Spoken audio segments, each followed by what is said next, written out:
el justo, dichoso el que se compadece y da prestado y administra sus negocios con rectitud. Para los buenos brilla una luz en las tinieblas. El justo no vacilará jamás, su recuerdo permanecerá para siempre. No tendrá que temer malas noticias, su corazón está firme, confiado en el Señor. Para los buenos brilla una luz en las tinieblas. Su ánimo está seguro y no temerá. Él da abundantemente a los pobres. Su generosidad permanecerá para siempre y alzará su frente con dignidad. Para los buenos brilla una luz en las tinieblas. Para los buenos brilla una luz en las tinieblas.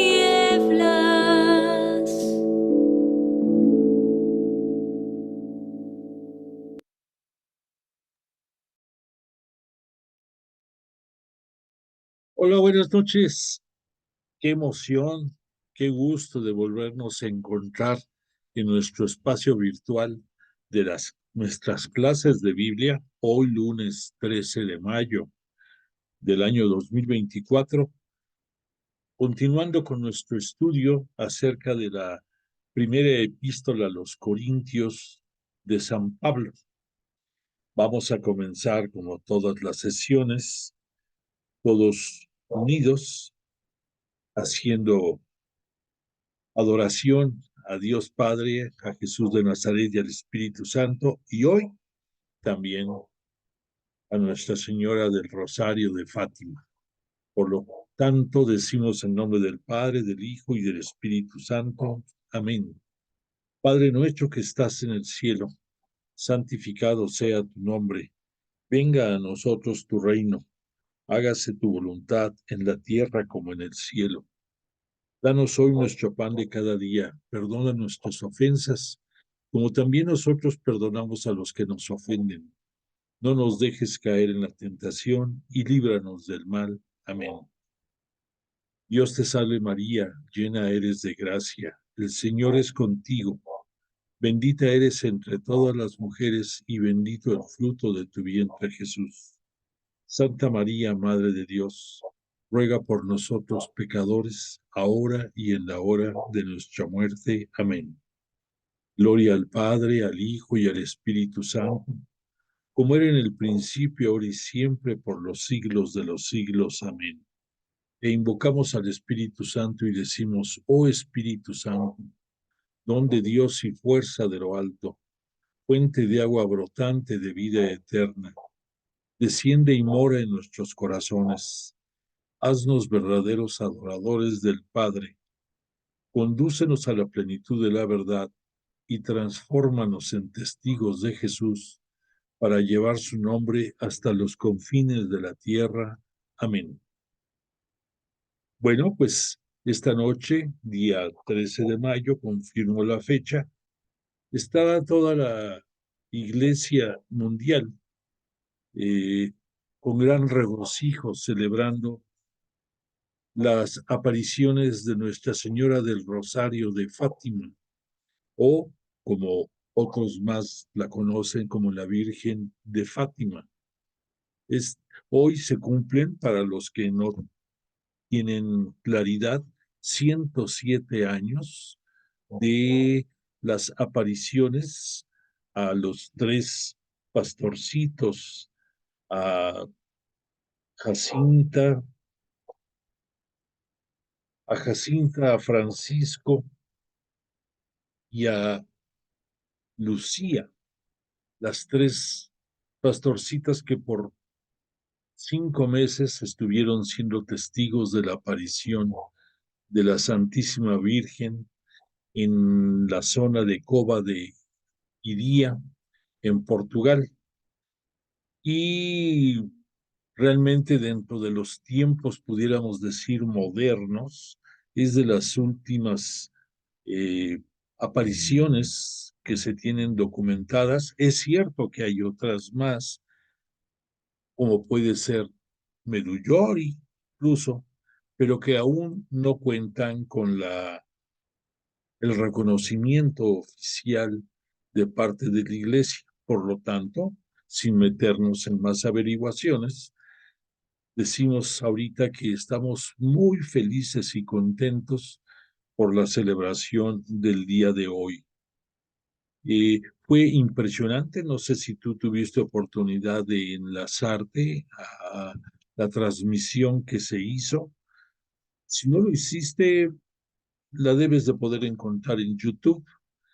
Estaba llenísimo todo el santuario y se rezó primeramente el rosario, después hubo una peregrinación impactante por toda la cantidad de personas que estaban reunidas y después hubo una celebración eucarística eh, y fue bellísimo, fue increíble, sobre todo por si tú no tienes algunos datos más acerca de esta milagrosa imagen, te puedo decir a grosso modo que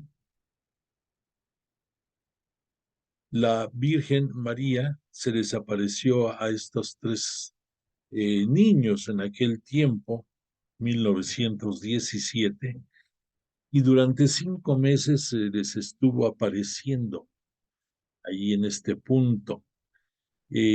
Ahí les transmitió tres diferentes mensajes. En el primero de ellos, pues pedía que le agradaría que se hiciera una capilla ahí en ese sitio donde ella se estaba apareciendo para que se venerara su imagen y a través de ella también a Dios Padre y a Jesús. Bueno, después hubo otro mensaje en el que se lamentaba la Santísima Virgen de, de la conducta de toda la humanidad, de los pecados en contra de la Iglesia, de que estaba muy apartada toda la humanidad de lo que debiera de ser un verdadero estilo de vida cristiana, que tristemente a consecuencia de eso vendrían algunos eventos muy, muy drásticos y algunos de los estudiosos lo achacan que dentro de estos eventos que se iban a suscitar, presagiaba a la Virgen la Segunda Guerra Mundial y se refería concretamente a que en tiempos del Papa Pío XI se iba a dar una conflagración de alcances insospechados. También les habló de que se necesitaba la consagración de Rusia a su amadísimo corazón de María y que se requería oración y sacrificios en desagravio de todos los pecados de la humanidad.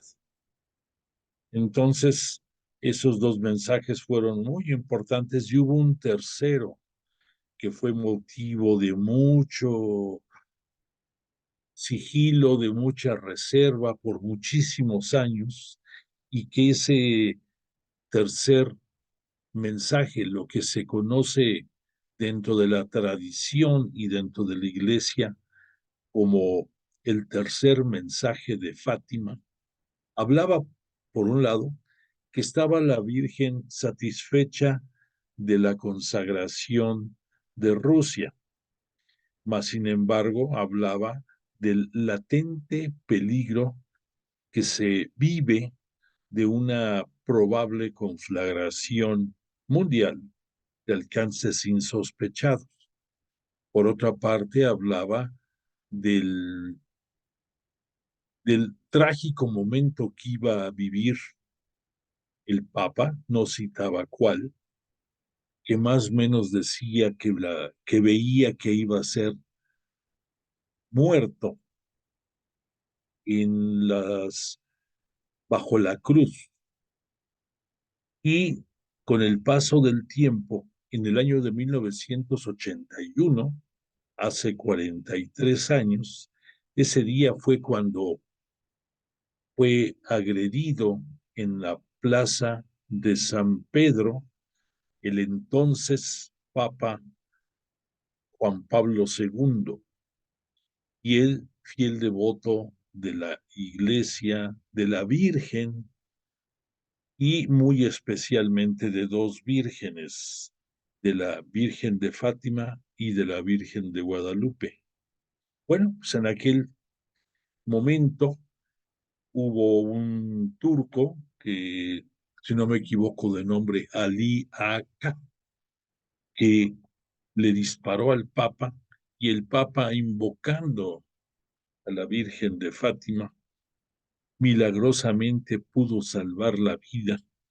Y desde el punto de vista médico, no se explican cómo la trayectoria de la bala que penetró en zonas muy peligrosas, que a cualquiera nos hubiera quitado la vida, fue desviada. Gracias a eso, y tras una, un tiempo en la hospitalizado y de varias intervenciones, pudo salvar la vida. Entonces, pues desafortunadamente, los tiempos de Dios no son como los nuestros. Y pudiéramos pensar que dentro del anuncio trágico de las tribulaciones que se iban a venir dando a consecuencia de ese agravio por el pecado de toda la humanidad en contra de Dios, pues vemos que se empezó a cumplir parte de estos mensajes con la Segunda Guerra Mundial. Hablamos de 1942, 44, después el evento del Papa San Juan Pablo II, hablamos de 1981, de un evento a otro pasaron casi 40 años, del grave riesgo de una conflagración de alcances mundiales. Tristemente, pues vemos que está pendiendo de un hilo muchas resoluciones en varias zonas del mundo, y concretamente vemos el foco rojo encendido en la zona de Israel, de las fuerzas palestinas de Hamas, de las demás naciones colindantes con Israel, y en muchos momentos vemos la posibilidad de que se pudiera tristemente salir de control.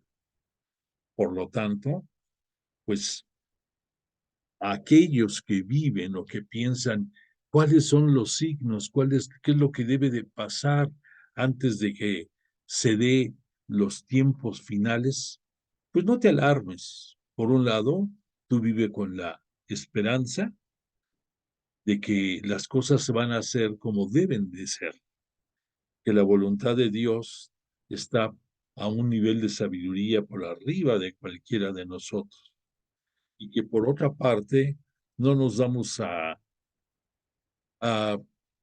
paniquear por eventos que solo Dios Padre, de acuerdo a lo que nos dijo el propio Jesús de Nazaret, conoce las fechas en que se va a dar.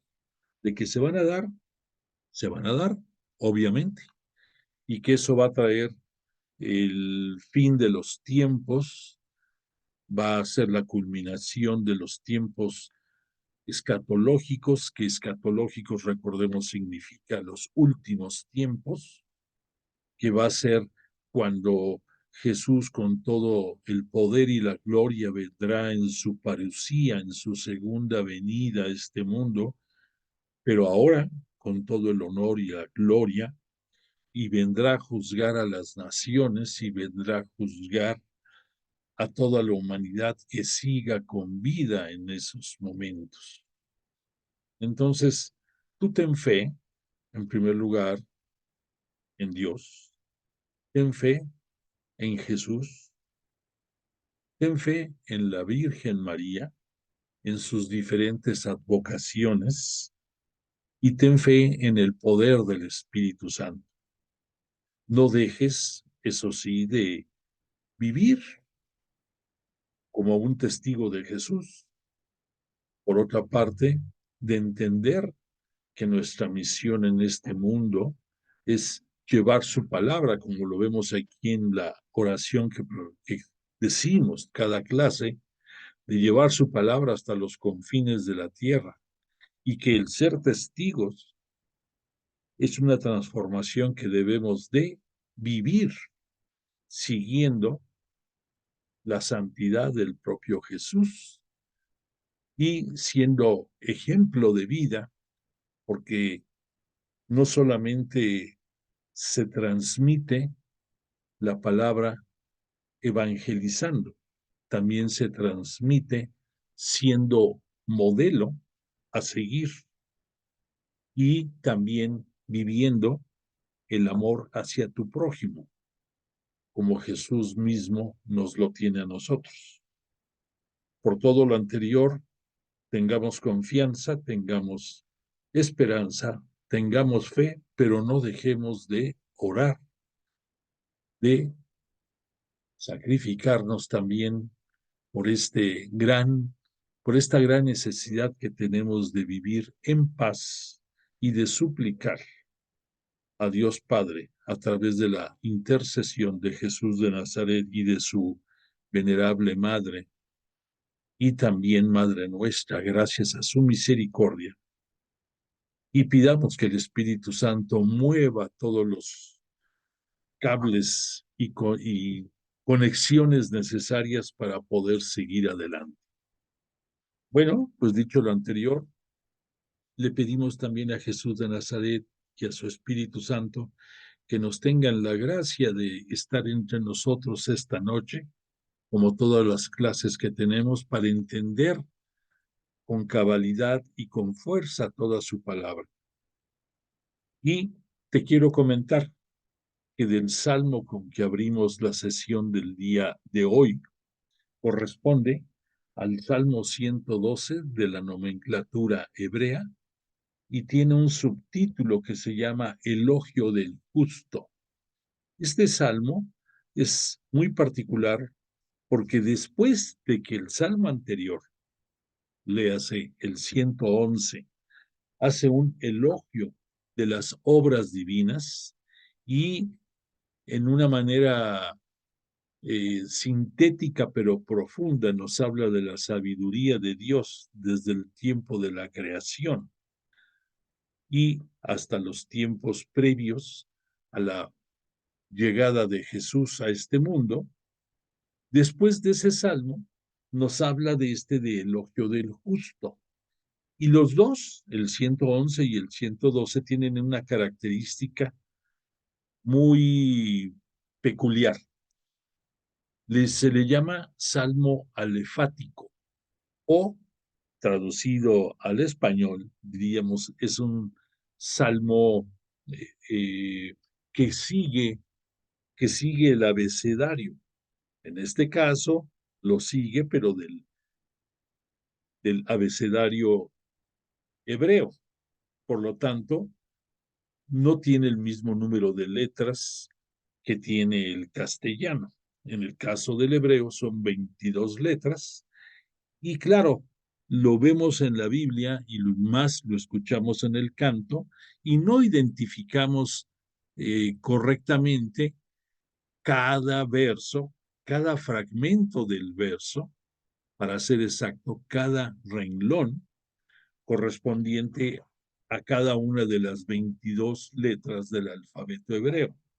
Pero si leyéramos este salmo en su texto original en hebreo, veríamos que cada renglón comienza con la letra en orden del abecedario hebreo. Por eso es un salmo alefático, si se le conoce dentro de la salmodia, o lo que es lo mismo, el conjunto de los 150 salmos, y habla y enaltece la conducta de los hombres y les da el término de justo. Para que tú te ubiques qué significa justo, piensa nada más cuando Jesús vino a este mundo, fue concebido por obra y gracia del Espíritu Santo en el seno virginal de María. Y después Lucas, el evangelista, nos cuenta que este José, su marido, no quiso exponerla a un escándalo y la repudió en silencio y la repudió en lo privado. Y nos da una connotación, Lucas, muy especial. Dice, José era un hombre justo. Y vemos que este salmo, su subtítulo es el elogio del justo. Entonces, en aquellos tiempos y para las tradiciones judías, el ser justo era un sinónimo de bueno, era un sinónimo de alguien bien ubicado en su proceder, en su vivir, en su forma de pensar y en la bondad de su corazón. Todos estos atributos conformaban en una sola palabra, con el nombre de justo, estas cualidades. Entonces ya podrás enlazar bien lo que significa un hombre justo con la narrativa que escuchamos de este bello salmo. Bueno, pues Dios quiera que tú y todos los que integramos la Santa Iglesia Cristiana Católica tengamos la predisposición a buscar ser justos, porque si buscamos el ser justos, en consecuencia vamos a ser personas que, sin dejar tristemente de llegar a pecar, nos vamos a arrepentir, a transformar y a buscar imitar la santidad de Jesús de Nazaret. Y todo esto va a venir una cosa de la mano y así poco a poco. Entonces, el ser justo es una aspiración que nos va a llevar a la santidad. La santidad nos va a llevar a la imitación de Cristo. La imitación de Cristo nos va a llevar a tener obras de piedad y de fe con nuestro prójimo, y todo esto en conjunto nos va a llevar a la salvación. Entonces, que lo podamos vivir esa justicia. Bueno, ya para acabar estos momentos, te quiero hacer dos recordatorios. Uno, el día de hoy te enviamos de nueva cuenta en el chat correspondiente a nuestro grupo la invitación para asistir al evento de Pentecostés el próximo domingo 19 en la Universidad Intercontinental, que está ubicada ahí en el mensaje que te envié, viene citada la dirección correcta, pero en pocas palabras es sobre Insurgente Sur, a la altura de la estación, entre las estaciones Puentes Brotantes y La Joya, se encuentra esta universidad, una bella universidad con jardines muy hermosos, con áreas muy bonitas, y en el lomo de esta universidad es donde se va a celebrar el próximo domingo la celebración del día de Pentecostés. Es para toda la iglesia una gran fiesta, porque ese día es cuando Jesús de Nazaret le pidió al Padre, ya en su calidad de Mesías, en su calidad de Cristo, en su calidad de Rey del universo, su Padre enviara Espíritu Santo a los apóstoles. Y gracias a eso pudieron llevar a cabo su misión, como en esta oración decimos, de ser testigos de Jesús y llevar su nombre hasta los confines de la tierra, gracias a que el Espíritu Santo llegó a ellos. Y entonces ese día de Pentecostés, que nosotros celebraremos el próximo día 19, es para la iglesia el día de la, pudiéramos decir, de arranque oficial de la iglesia cristiana católica. Y ese día, gracias al Espíritu Santo y a la fuerza que les infundió a los apóstoles, pudieron hacer que en la persona de Pedro como cabeza de la iglesia naciente, pudiera dirigirse a todas las personas que afuera del cenáculo estaban todos pendientes del rumor, del ruido ensordecedor que se vivió esa mañana allí en el cenáculo y que fue el descendimiento del Espíritu Santo en forma como de lenguas de fuego sobre los apóstoles, los discípulos reunidos en el cenáculo, la Virgen María y las mujeres que siempre estuvieron acompañando en vida en su tarea evangelizadora a Jesús de Nazaret. En todos ellos el Espíritu Santo bajó, los llenó de, de gracias que se convirtieron en carismas porque los pusieron a trabajar en pos del crecimiento de la iglesia y gracias a eso, que tiene un nombre muy particular, la parresía, que la parresía es sinónimo de fortaleza, de fuerza, de arrojo, de contundencia, en fin, cambiaron totalmente los apóstoles y pudieron hablar acerca del querigma, que es la muerte y resurrección de Jesús ante toda la gente que estaba eh, fuera del cenáculo, pendientes de lo que pasaba, y después de escuchar a Pedro y después de que el Espíritu Santo obró ese mismo día, que había comenzado esto como a las 9 de la mañana más o menos, para las 6 de la tarde, cuando había terminado ese día domingo, ya estaban integrados a la nueva Iglesia Cristiana Católica, nos dice Hechos de los Apóstoles, 3,000 personas. Tú que eres estudioso de la Biblia, te recuerdo que el simbolismo numérico dentro del estudio bíblico es muy especial. El número 3 significa perfección y el número 1000 significa multitud. Por lo tanto, en la narrativa que nos da Lucas en su libro de Hechos de los Apóstoles, nos cita que la nueva iglesia había nacido con 3,000 y nuevos integrantes. Ya entiendes tú que había nacido con los que tenía que nacer, en pocas palabras, con la perfección de lo que Dios Padre en su voluntad decidió a través de la fuerza del Espíritu Santo, y así arrancó la Iglesia Cristiana Católica. Bueno, pues todo esto, para acabar con el comercial, se va a celebrar allí desde las 10 de la mañana hasta las 5 de la tarde. Va a ser un evento precioso porque engloba muchos momentos de adoración, de convivencia, de alabanza, ¿por qué no decirlo?, hasta en algunos momentos de sanación y de consuelo para muchos. Va a estar muy,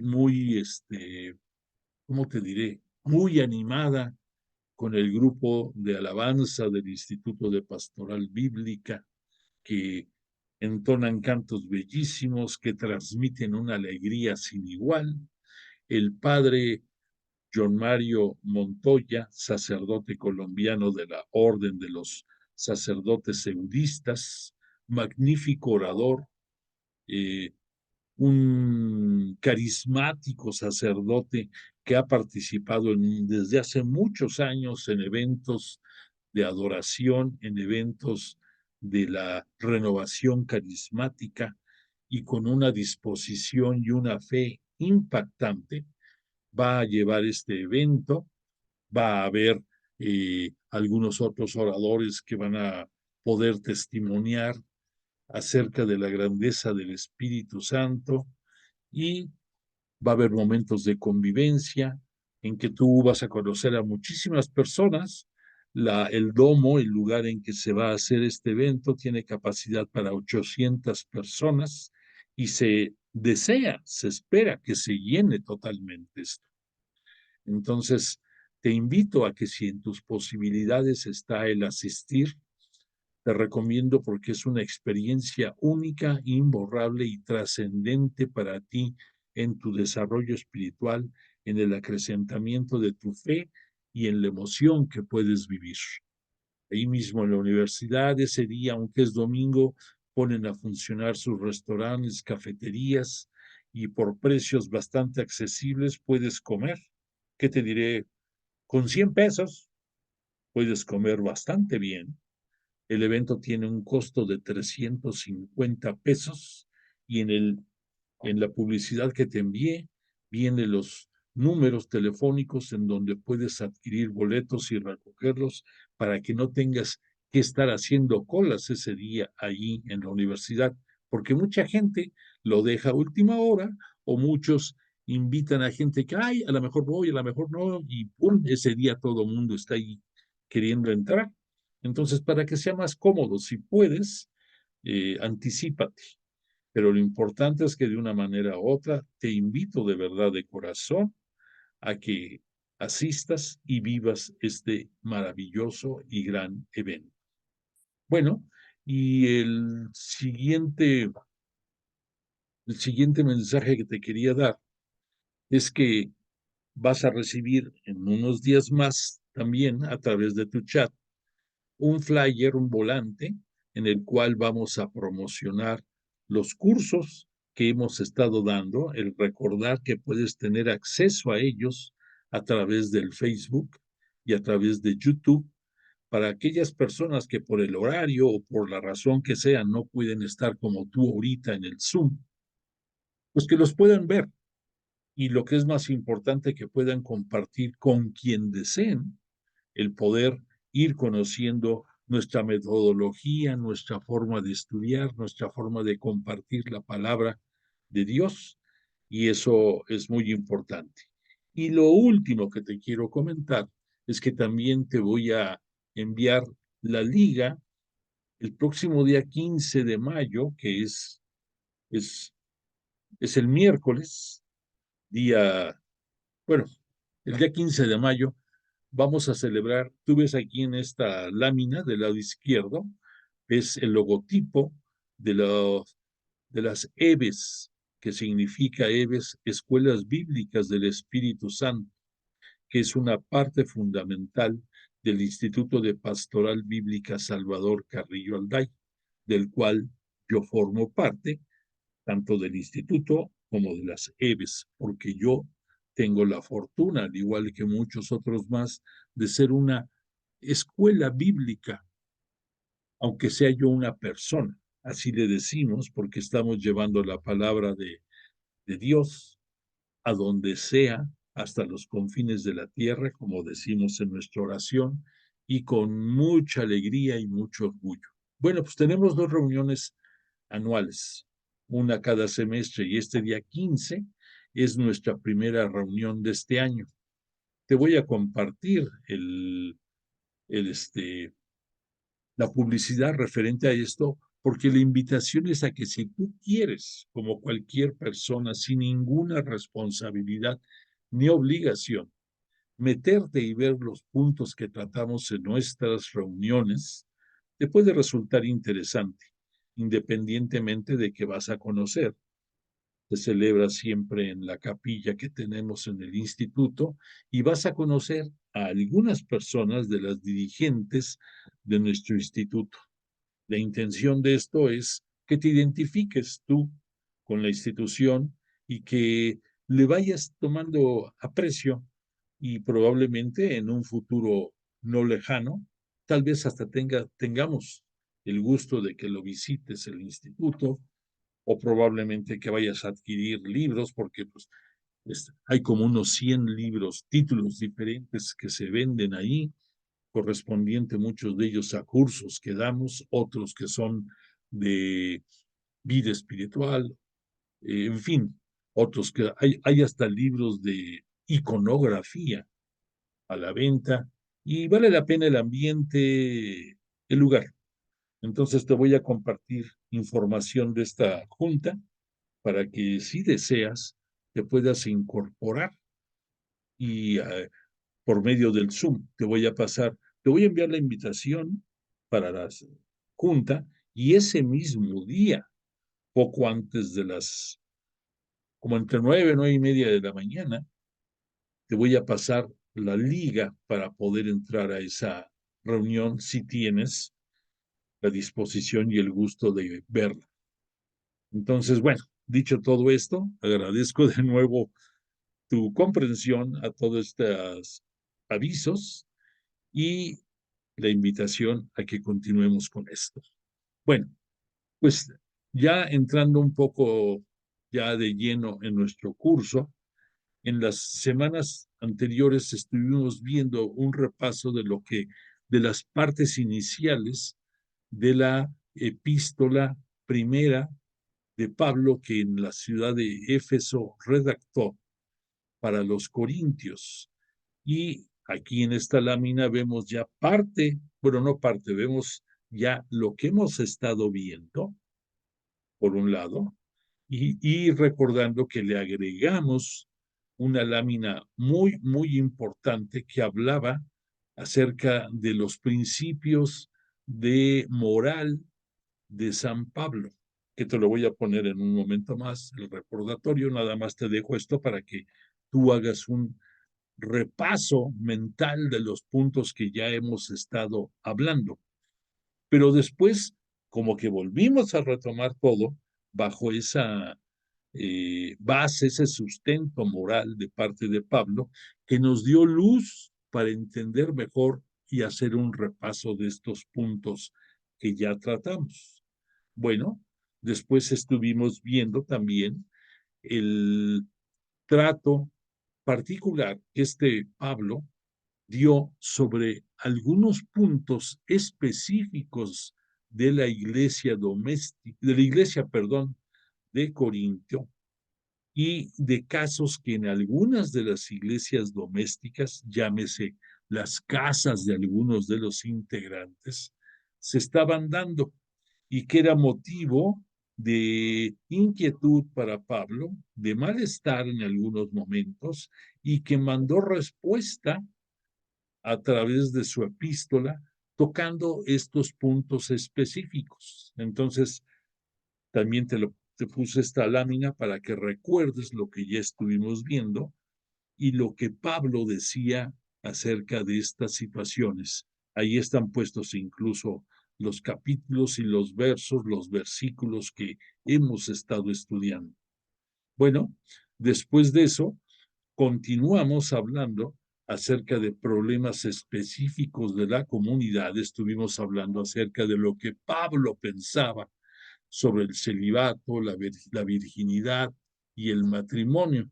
Recordemos que ahí no por ponerse, no por etiquetarse Pablo, pero que decía, yo sugiero que así como los conoció Dios o Jesús más bien dicho, Cristo, para que nos entendamos bien que Cristo es Jesús ya glorificado, es ya el Mesías, que decía, así como los conoció en su ingreso a la comunidad cristiana católica, yo les sugiero que así permanezcan.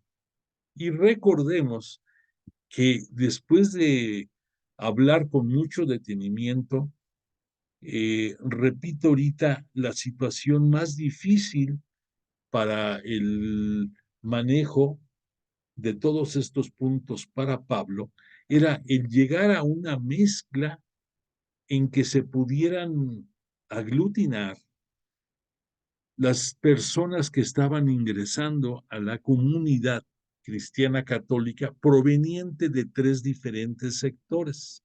Ya hablamos de eso. Por un lado, los paganos que venían de costumbres de adoración idólatra y con un modo de vida muy diferente al ideal para un judío y no se diga para un cristiano católico. Concretamente, recordemos que veíamos casos específicos de, por ejemplo, una persona que estaba casado o ya no digamos casado, que tenía vida, eh, que tenía intimidad con alguna persona que pudo haber sido la esposa de su padre, o bien un señor que pudo tener relaciones con la que llegó a ser o que era esposa de su hijo, que para nosotros era motivo de escándalo, y lo es, pero que venidos de un paganismo y de un sistema idolátrico, no revestía para ellos gran escándalo.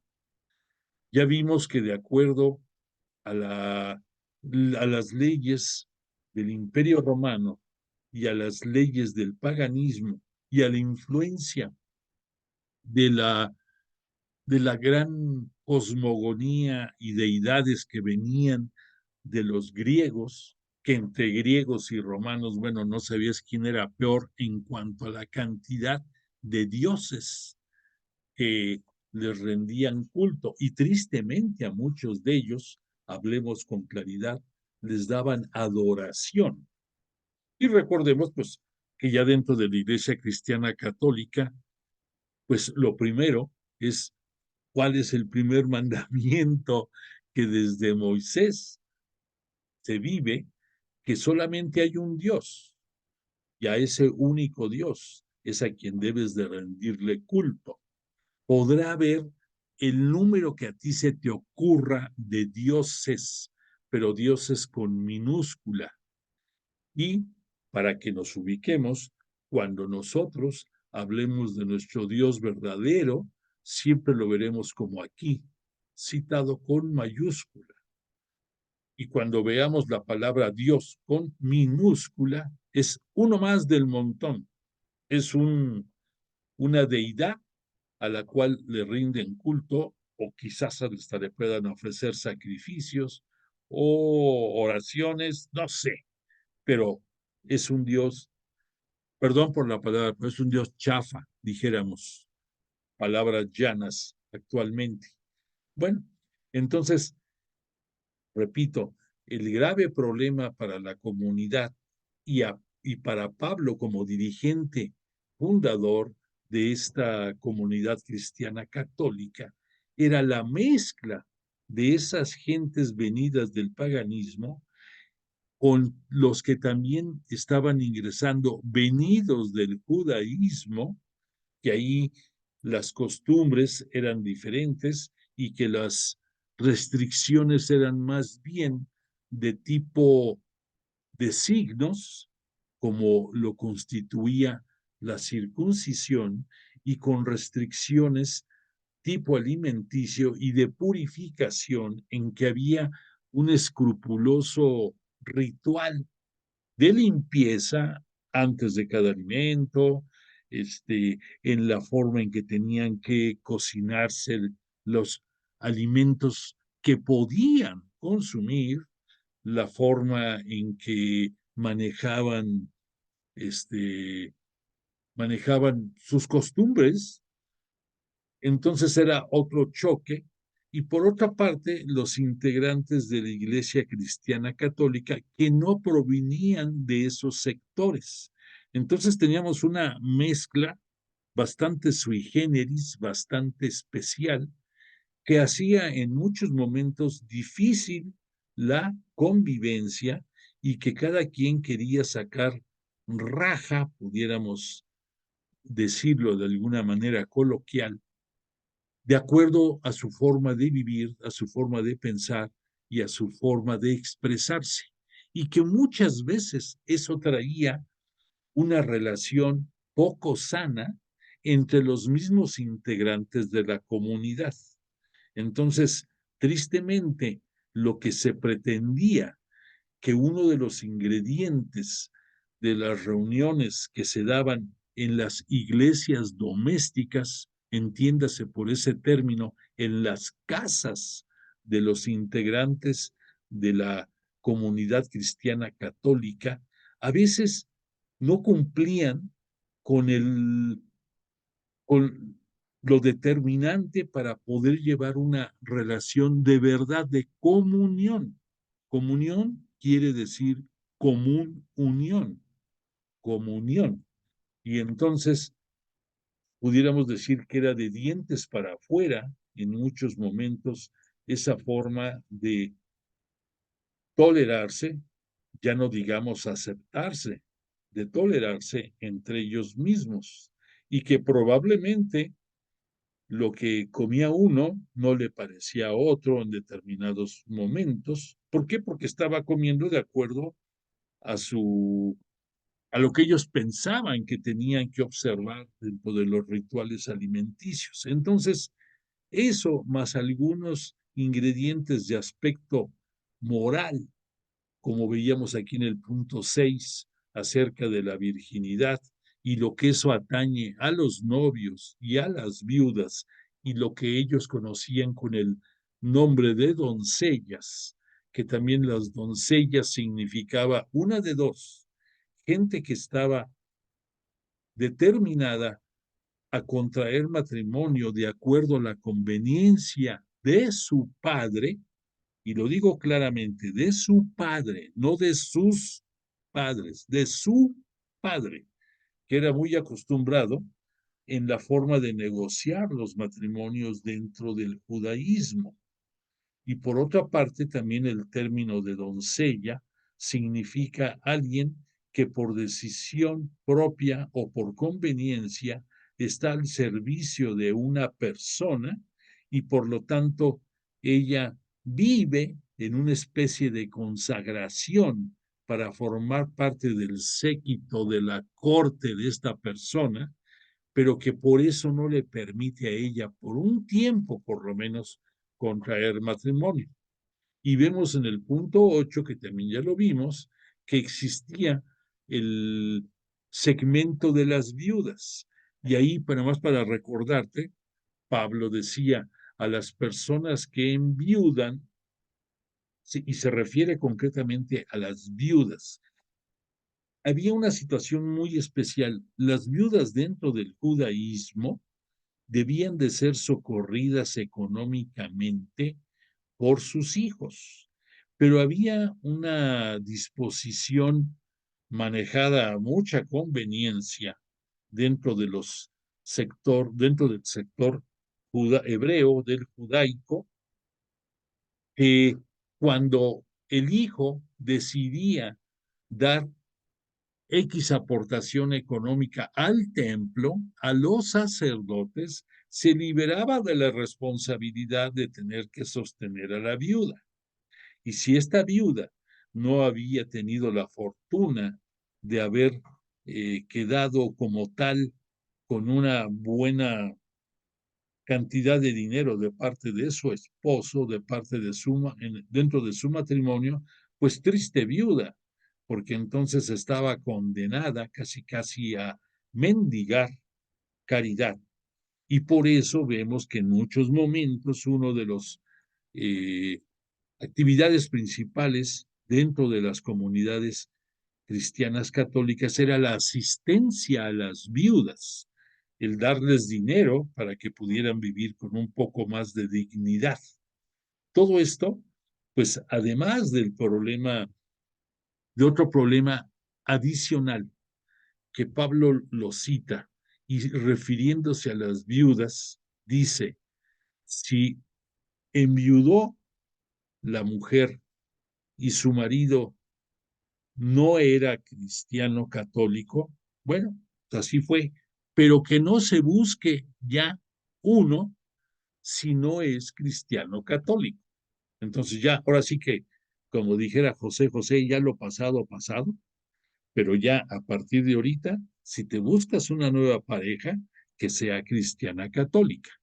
Y si no, Pablo sugería como tip, hagan lo que yo, refiriéndose a él mismo, que permanezco célibe. Recordemos que el celibato, como nos decía Pablo, podía venir de tres diferentes circunstancias, ¿no?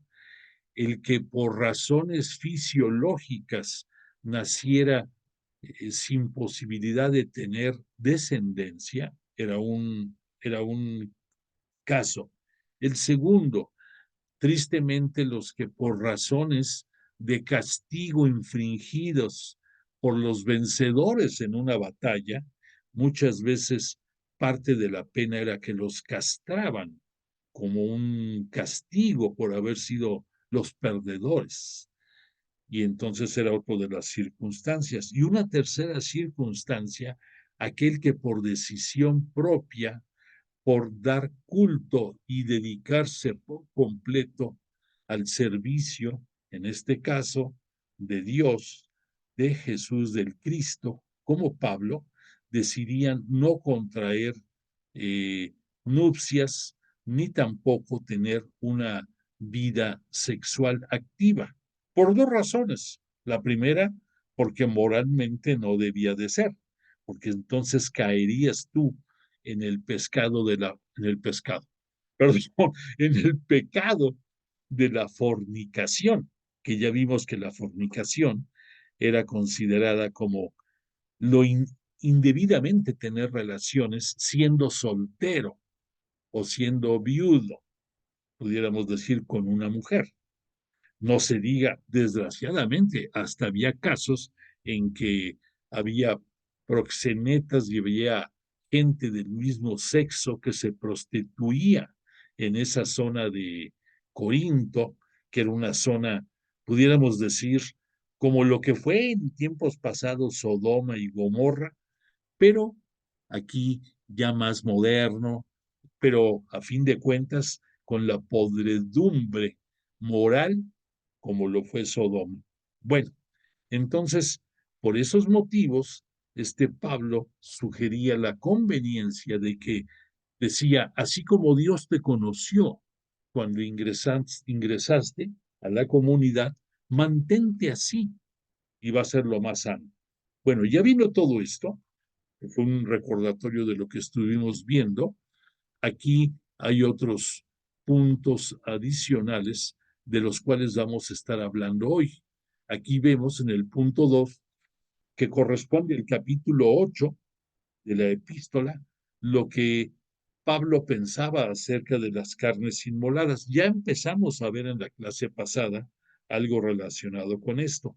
En pocas palabras, para no perder más tiempo, había a los ídolos, sin importar de dónde provenían, invariablemente se les daba un culto que implicaba el ofrecimiento de ciertos animales que eran ofrecidos en sacrificio, invariablemente en holocausto, o sea que eran eh, quemados, valga la expresión, por lo menos en holocausto era para los judíos, pero había también muchos paganos que rendían culto a sus ídolos y eso implicaba que hubiera la manducación, el comer carne, pero esta carne, el que tenía la potestad de disponer de ella, eran dentro del judaísmo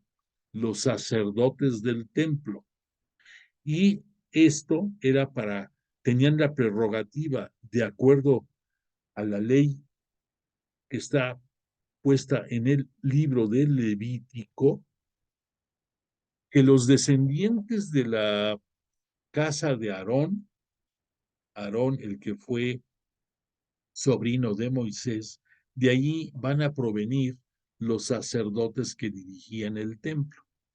Y ellos venían a su vez como descendientes de la tribu de Leví, Por eso el libro en parte se llama el Levítico, porque se refiere a, a disposiciones acerca de la casa de Leví.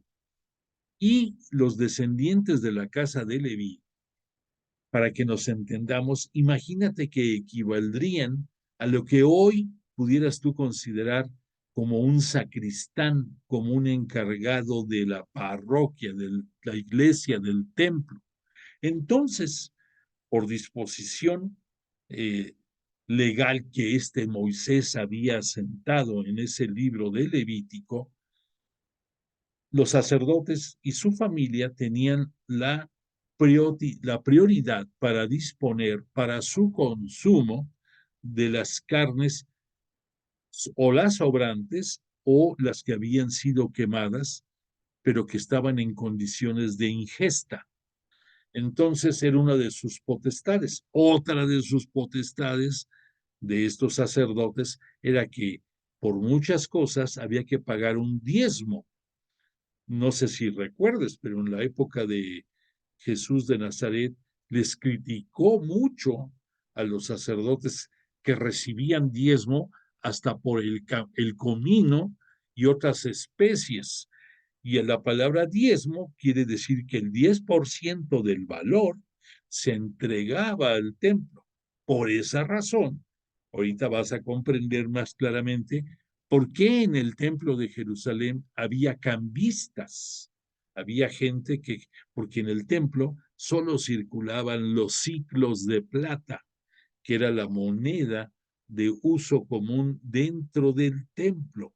Y toda la gente que llegaba al templo de diferentes lugares, que a lo mejor unos usaban dracmas, otros usaban, no sé, X moneda, tenía necesidad de cambiar en las mesas de cambio que estaban allí en la zona del templo por dracmas, porque tenían por un lado que pagar diezmo si era uno de los casos. Por otro lado, con esos dracmas, el comprar los animales que iban a ser ofrecidos en sacrificio por el sacerdote. Y entonces el consumo de los que había sobrado de estos sacrificios era potestad del sacerdote disponer de ellos. Y ya como último, lo que no se llevaba a holocausto, pudiéramos decir,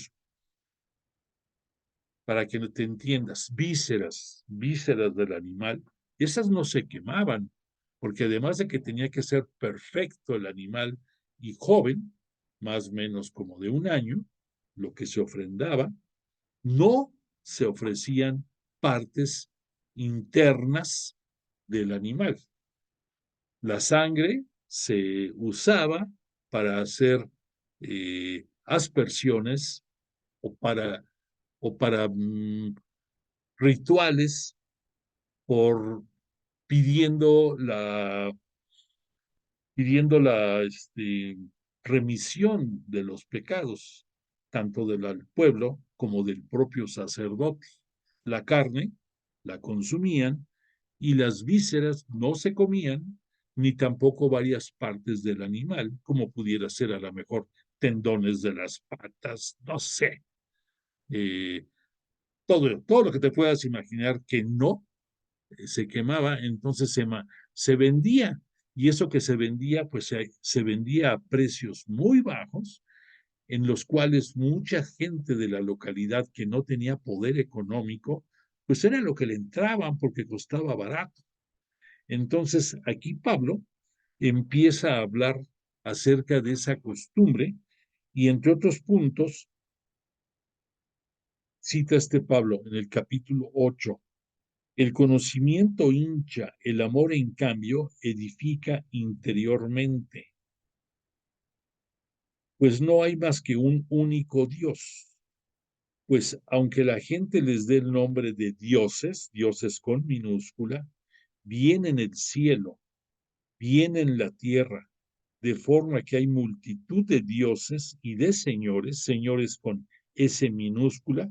Recordemos que el único Señor con mayúscula es Cristo, que se gana el título de Señor en su condición humana. Es el título más excelso que le pueden decir dentro de su divinidad humana a Jesús de Nazaret, el Señor. Y desde el punto de vista divino, sería el Mesías, el ungido, el Salvador. Bueno, entonces dice este Pablo, para nosotros no hay más que un solo Dios, el Padre, del cual proceden todas las cosas y para el cual existimos, y un solo Señor, Jesucristo, por quien existen todas las cosas y nosotros por Él. Desde luego, no es la comida lo que nos acerca a Dios, ni estaremos más cerca por no comer, ni más lejos por comer. Pero tened cuidado que esa libertad que tenéis no sirva de tropiezo a los débiles. En efecto, alguien te ve a ti, que posees ese conocimiento, sentado en la mesa en un templo pagano, no se creerá autorizado por su conciencia, que es débil, a comer de lo sacrificado a los ídolos. En tal caso, tu conocimiento habrá hecho que se pierda el débil, un hermano para quien murió Cristo, y pecando así contra vuestros hermanos, hiriendo su débil conciencia, pecáis contra Cristo. Por tanto, si un alimento causa escándalo a mi hermano, nunca comeré de esa carne para no escandalizarlo. En pocas palabras, prudencia, tacto, el pensar en los demás y no caer en el escándalo. A Pablo le importa mucho esto y sabe que esto es algo muy común dentro de las asambleas. Pablo, ya entrando en el capítulo 9, dice, se pone de ejemplo y dice, ¿no soy yo libre? ¿No soy yo apóstol? ¿Acaso no he visto yo a Jesús, Señor nuestro? ¿No sois vosotros el fruto de mi tarea de anunciar al Señor? Si para otros no soy apóstol, para vosotros sí que lo soy. Vosotros sois la confirmación de que soy apóstol del Señor. O sea, Pablo tenía su carácter, tenía su ego. Algunos dicen que pecaba de soberbio. Yo no puedo decirte una cosa u otra, pero de que era de especial, lo era. No tenemos derecho a, fíjate, pon mucha atención con lo que voy a decirte, porque esto puede ser escandaloso. Dice Pablo, no tenemos derecho a llevar con nosotros una mujer cristiana como los demás apóstoles y los hermanos del Señor y Cefas, o sea, Pedro. Solo Bernabé y yo estamos privados del derecho de que la comunidad corra con nuestro sustento. ¿Qué soldado tiene que cubrir sus propios gastos? No penséis que esto es solo mi opinión, pues lo que dice también, porque está escrito en la ley de Moisés, no pondrás bozal al buey que trilla. Estas son palabras que nos pueden llegar a confundir. Vamos a comenzar por lo más sencillo y fácil. Lo que pone aquí Pablo, no pondrás bozal al buey que trilla. Es una forma de decir, si un animal está trabajando para abrir los surcos para la siembra de la semilla y posteriormente va a ser usado también este mismo animal para ayudar a levantar la cosecha, ¿le basta impedir al buey o al animal que está jalando el arado que consuma algo de lo que está cosechando? Pues no, ¿verdad? Lo merece y además tiene que comer. Pues lo mismo dice Pablo aquí, refiriéndose a que en muchas comunidades, sus predicadores, sus dirigentes, sus evangelizadores, tienen derecho a vivir del producto de los alimentos que la comunidad provee. Entonces, Pablo dice que eso es lícito, mas sin embargo, él no lo ha hecho. Sabemos muy bien que no quiso dar motivo de crítica a Pablo y entonces él aprendió el oficio de hacedor de tiendas de campaña y reparador de velas de naves marinas para no ser carga económica de las comunidades. Sabemos que solamente el de la única comunidad que llegó a aceptar apoyos económicos fue de la comunidad de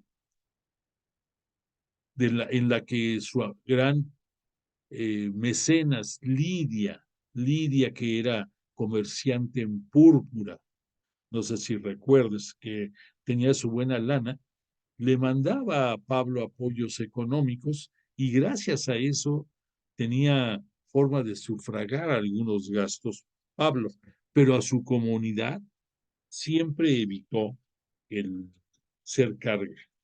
Pero el otro punto interesante que debemos de tratar es cuando dijo Pablo, no tenemos derecho a llevar con nosotros una mujer cristiana. Aquí no te vayas a confundir.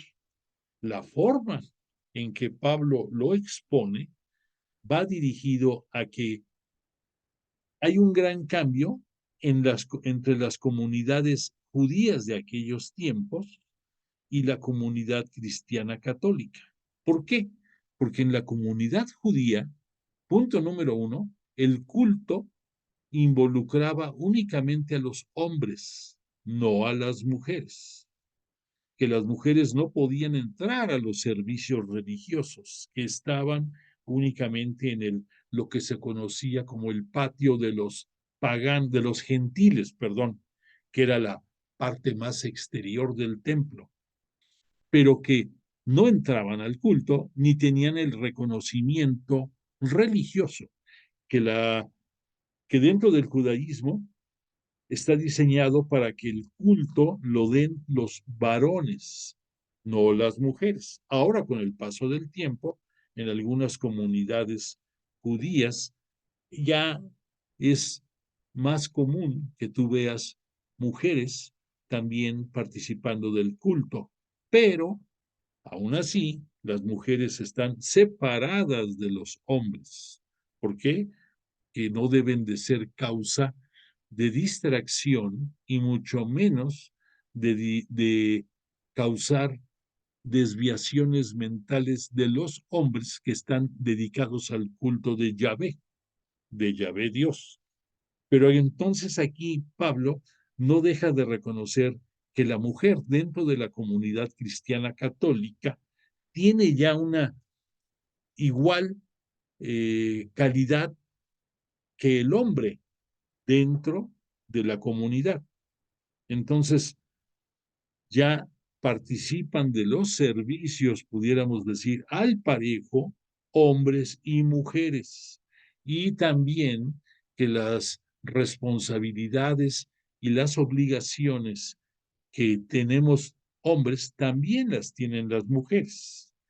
Pero compartimos el culto y también en muchos momentos podemos tener actividades en que operamos, en que estamos al parejo participando hombres y mujeres. Hablo de la actualidad, pero esto surge de los tiempos de las primeras comunidades como esta de Corinto. Entonces, se escucha medio raro la expresión de no tenemos derecho a llevar con nosotros una mujer cristiana. Alguien pensaría, ay, ¿puedo disponer de alguna de las mujeres de la comunidad? No, no es así. O sea, que no debe de ser mal visto el que tú puedas hacer alguna actividad o caminar o estar en un servicio junto con una mujer. A eso se refiere este Pablo. Y por otra parte, que el derecho y las responsabilidades son iguales para los dos sexos, hombres y mujeres. Entonces ya lo entendimos mejor. Bueno, después siguiendo con esta lectura del capítulo 9, un poco más adelante dice Pablo, todo lo soportamos para no crear obstáculos al Evangelio de Cristo. ¿No sabéis que los ministros del culto viven de los dones del templo y que los que sirven al altar se alimentan de sus ofrendas, lo que ya habíamos comentado? Del mismo modo, también el Señor ha ordenado que los que predican el Evangelio vivan del Evangelio. Entiéndelo esto, que aquel que está enseñando el Evangelio tiene derecho a disfrutar de los alimentos o de cualquier cosa que le pueda sostener a él y que por el trabajo que está desarrollando es algo justo, es algo debido, es algo permitido. Mas yo de ninguno de esos derechos he hecho uso, y que conste que no escribo esto para reclamaros nada. Predicar el Evangelio no es para mí ningún motivo de vanagloria. Se trata más bien de un deber que me incumbe. Ay de mí si no predico el Evangelio. Si lo hiciera por propia iniciativa, ciertamente tendría derecho a una recompensa. Y si lo hiciera forzado, al fin y al cabo, es una misión que se me ha confiado. Ahora bien, mi recompensa consiste en predicar el Evangelio gratuitamente, renunciando al derecho que me confiere su proclamación. Después dice Pablo, me he hecho judío con los judíos para ganar a los judíos. Es decir, que para ganar a los que están bajo la ley, ley recordemos que es la contemplación de la Torá, la ley entre los judíos. Y recordemos que Pablo proviene del judaísmo simpatizante de los fariseos y que por lo tanto sabe cómo relacionarse con judíos y sabe lo que debe de hacer y lo que debe de evitar. Entonces, pudiéramos decirlo, no lo interpretes tú como una falsedad, sino como una falsedad en cuanto a su conducta que seguía Pablo y que sugería a los distintos dirigentes de la comunidad, sino era una exhortación a tener la prudencia de saber convivir con los diferentes grupos, las diferentes personas que integraban esa comunidad. Y que si tú ibas a estar probablemente comiendo con alguien que procedía del judaísmo y éste iba a evitar, por decir algo, comer puerco, pues que tú tengas la decencia y la prudencia de tampoco comerlo, estás con él. O bien que si estás con un pagano que él no tiene ninguna limitación en cuanto a su alimentación, pero que su pareja no es bien vista por los judíos, pues tú que no lo maltrates en la forma de llevarte con él, que seas misericordioso, que seas tolerante. Digo, no es cosa fácil, pero así tenía que irse moldeando estas comunidades por los integrantes que tenían. Después dice Pablo, me he hecho débil con los débiles para ganar a los débiles. Me he hecho todo a todos para salvar a algunos al precio que sea. Y todo esto lo hago por el Evangelio, para ser partícipe del mismo. Y después cita Pablo para cerrar este capítulo, como era muy acostumbrado en aquellos tiempos, de acuerdo a las competencias de halterofilia y de deportes que venían del lado griego. Dice este Pablo poniendo un ejemplo relacionado con eso para que lo entiendan bien la gente que viene de esas comunidades griegas. Corred de manera que lo consigáis. Los atletas se privan de todo y total por una corona que se marchita. Esto era porque a quienes ganaban las competencias en Grecia les ponían una diadema de olivo o alguna diadema de flores como un reconocimiento a su victoria. Los atletas se privan de todo y total por una corona que se marchita.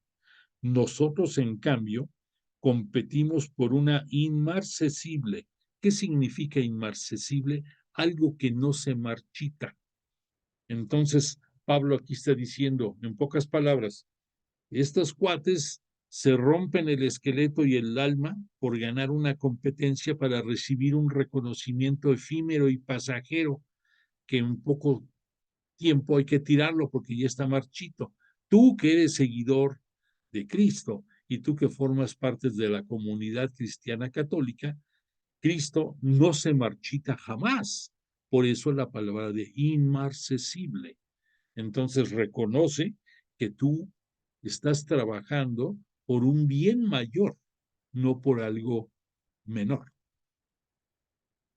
Así pues yo corro, pero no sin ton ni son, y lucho como si fuera un púgil, o sea, un boxeador, pero no lanzando golpes al vacío. Al contrario, golpeo mi cuerpo y lo esclavizo, no sea que habiendo proclamado a los demás, resulte yo mismo descalificado. Bueno, después en el capítulo 10, Pablo va a aprovechar toda la historia de la salvación y muchos de los momentos que vivieron dentro del judaísmo los israelitas para sacar un provecho y aplicarlo a la comunidad. El capítulo 10 dice Pablo, nuestros antepasados estuvieron todos bajo la nube y todos atravesaron el mar, de modo que todos quedaron vinculados a Moisés al ser bautizados en la nube y en el mar. Me detengo tantito. Aquí Pablo está diciendo, de acuerdo al libro del Éxodo, que cuando Moisés sacó a los judíos del cautiverio que tuvieron por 400 años en Egipto, ellos los sacó Moisés por el poder del Espíritu Santo, obviamente, y por la palabra de Dios. Y eso lo hizo apareciendo en muchos momentos clave la nube, que es uno de los símbolos del Espíritu Santo. Por eso cuando Moisés estuvo en el monte Sinaí, durante los 40 días que estuvo en el monte, en la montaña, esa montaña siempre estuvo sombreado, siempre estuvo bajo la protección y la sombra de una gran nube.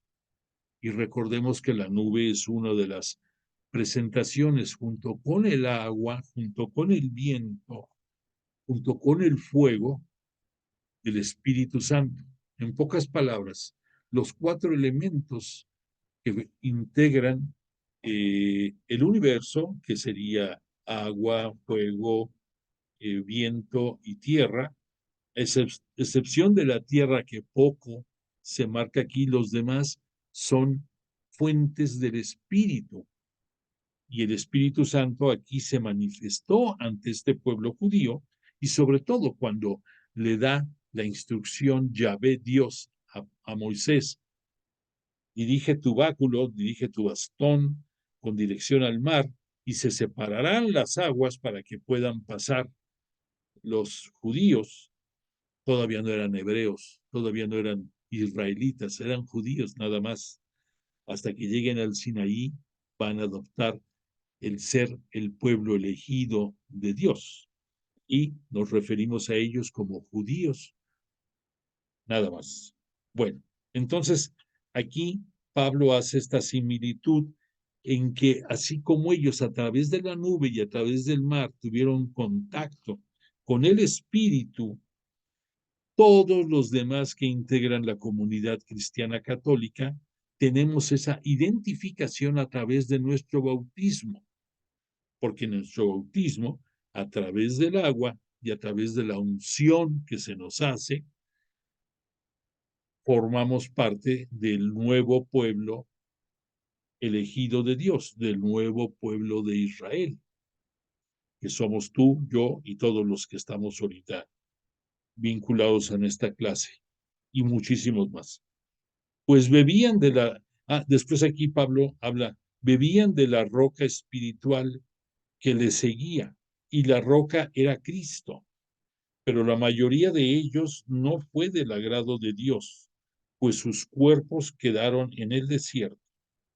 Estas cosas sucedieron para que nos sirvieran de ejemplo y no codiciemos lo malo como ellos hicieron. Déjame adelantar un poquito para que te explique.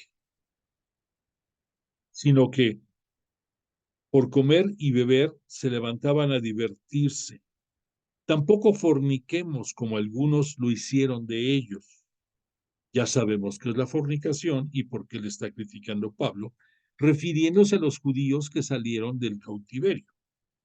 Pues su conducta hizo que cayeran muertos 23,000 en un solo día. No tentemos al Señor. Todo esto que acontece es figura.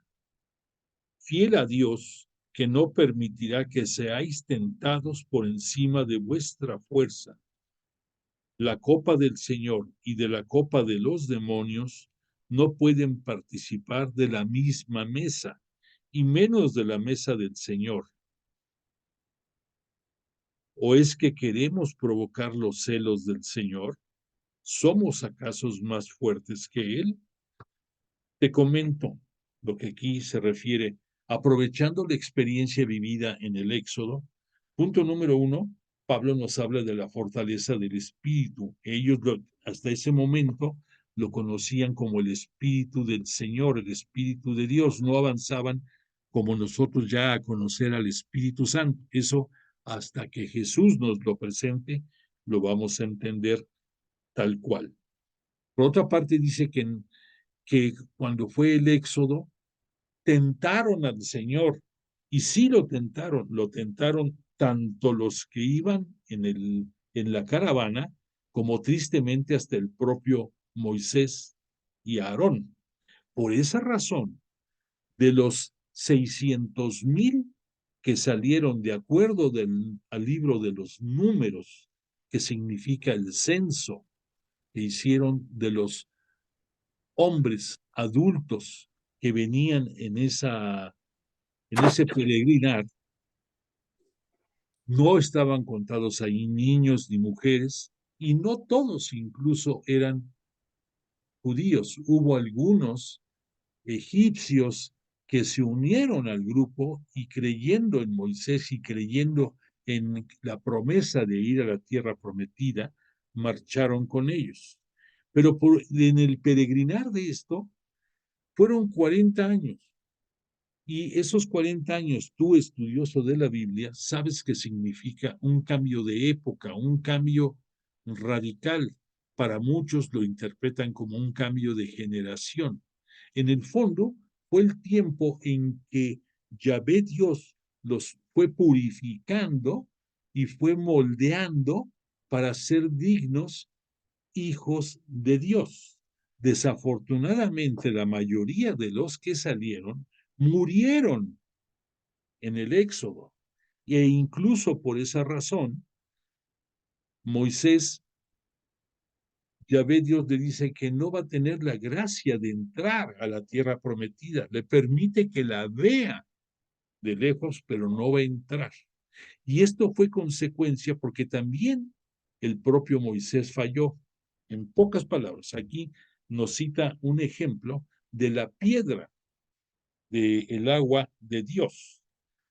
Sabemos que en determinado momento andaban por el desierto y estaban desesperados los judíos porque no había alimento ni tampoco tenían agua. Entonces le empiezan a reclamar a Moisés que para eso lo sacó, que para morir de hambre.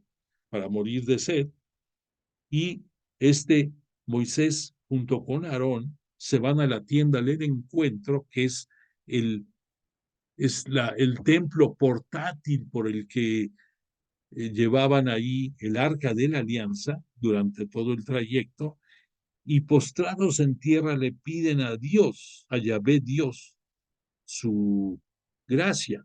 Entonces le dice Yahvé Dios, pídele a la piedra que les dé agua y les dará. Pero Moisés, además de que estaba exacerbado por todos los reclamos de los judíos, en lugar de pedirle a la roca, la golpea por 2 veces, exigiéndole, bueno, pidiéndole agua. Ok, se logró lo que se buscaba, pero no en la manera correcta que Yahvé Dios esperaba. Entonces, eso fue una afrenta para el Señor, porque desconfió en su actitud Moisés de lo que le estaba diciendo. Y todo el pueblo también desconfió del poder y la benevolencia del Señor, que no, él no falla a su palabra y los iba a llevar al lugar prometido. Y después de esto de que tuvieron agua, ya no nos hablan incluso más de este evento, pero Dios, a través del camino, esta piedra, pudiéramos decir, en forma figurada, fue siguiéndolos en todos lados y de ella tuvieron agua. Y posteriormente, Yahvé Dios los llenó de alimento, de carne, hasta que ya se saciaran a través de las codornices que les mandó una tarde, para que saciaran su hambre, y posteriormente sabemos la historia de lo que significó el maná, que aparecía todas las madrugadas en forma de rocío, y después esto, con la acción del sol, se convertía en una especie de masilla que les daba nutrientes necesarios para con eso poder vivir, y que le pidió Dios, Yahvé Dios, a Moisés, que recolectaran todos lo suficiente para pasar el día y punto, excepción hecha de los días viernes en que podían recoger doble ración, porque el sábado que ellos celebraban el Shabbat, que era uno que era la forma de rendir culto a Yahvé Dios, no podían trabajar. Entonces la víspera recolectaban doble y de ahí comían. No faltó muchos de los integrantes del pueblo que comieran doble o que separaran doble, pues lo que separaban doble se les podría, se echaba a perder. Entonces, por desconfiar también de la misericordia de Dios, también recibieron castigos y recibieron penas. Y todo eso son de las razones por las cuales permanecieron 40 días, 40 años en el desierto. Bueno, entonces, dicho lo anterior, ya entiendes mejor lo que significa el tentar al Señor.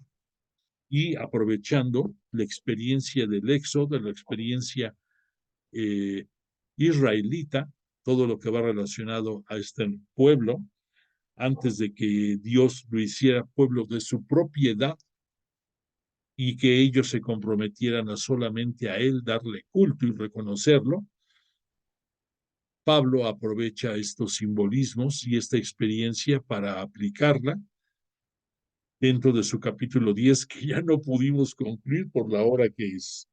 Bueno, pues se pone interesante esto.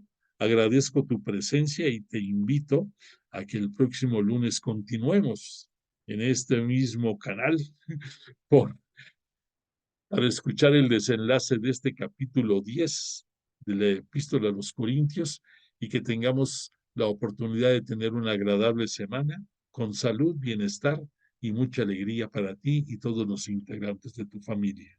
Gracias de tu presencia y nos vemos aquí la próxima semana. Que tengas bonita noche. No olvides de mandar constancia de tu participación y gracias de nuevo.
Mientras preparo tu lugar, mi niño Jesús, pequeño Emmanuel, eres la promesa de un Dios que es fiel.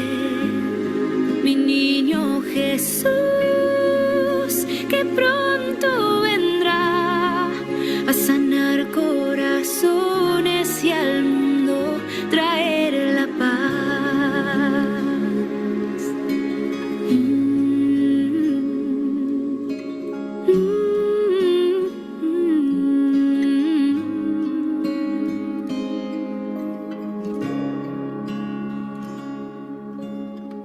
Quiero contarte 1000 historias de tu mano caminar, aunque no es mucho lo que tengo, todo te quiero entregar. Tu amor suavizará heridas, tu luz disipará el mal, tu voz proclamará grandezas, tu nombre a Dios nos llevará. Mi niño Jesús, pequeño Emmanuel, eres la promesa de un Dios que es fiel. Mi niño Jesús, que pronto vendrá a sanar corazones y al mundo traer la paz.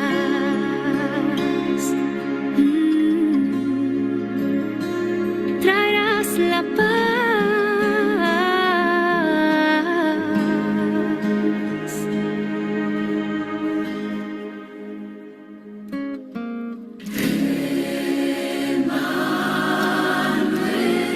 Dios con nosotros. No te tardes, quiero ver tu rostro. La promesa que se vuelve vida. Reinarás, sanarás toda herida. Para siempre Dios con nosotros. No te tardes, quiero ver tu rostro. La promesa que se vuelve vida. Reinarás, sanarás toda herida. Mi niño Jesús, pequeño Emmanuel, eres la promesa de un Dios que es fiel. Mi niño Jesús, que pronto vendrá a sanar corazones y al mundo traer la paz.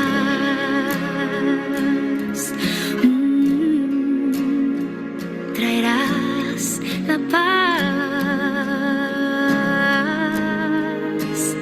Vendrás y reinarás.